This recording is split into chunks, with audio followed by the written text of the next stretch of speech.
On behalf of all of us at British Conservatives in Paris, let me wish you and your loved ones a happy and prosperous new year. This last year has been a rollercoaster ride, but under the leadership of the Prime Minister, the Conservatives have been maintained in government with the kind of majority in Parliament that we have not seen for a very long time indeed. This is a clear mandate for action.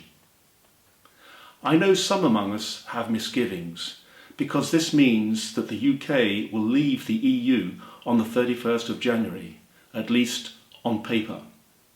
But this was inevitable, given the result of the referendum in 2016, and given the absence of a major conspicuous change of views amongst the electorate. The recent general elections are an example of that.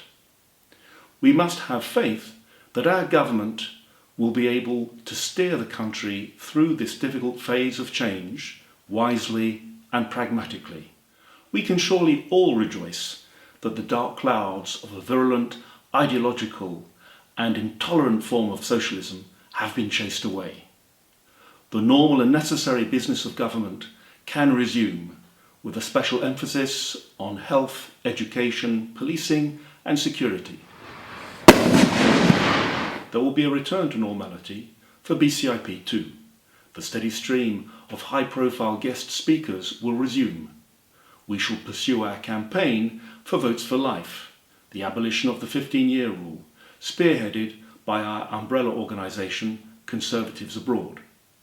You will be aware that Votes for Life is one of our party's manifesto pledges. Our other campaign will be the preservation of citizens' rights in the context of Brexit. Here we support the invaluable work of our President, Christopher Chantry, carried out in the context of the British in Europe. Our forthcoming dates are a New Year party to be held on the 22nd of January and a special joint event with Gloucestershire Young Conservatives on the 14th and 15th of February, involving a guest speaker dinner, a walking tour with Michael Barker and a luncheon with a local politician. Let us hope that 2020 will be a successful year for our party, our government and our PM, for Conservatives Abroad and our fellow associations around the world, and for our friends in the Republican Party of the United States and Les Républicains in France.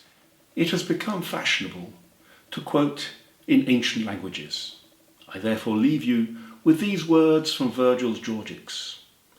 Di patrin digetes et Romule vestaque mater, quaetuscum tiberet Romana palatia servas, hunc saltem e verso juvenem succurrere saeclo ne prohibete.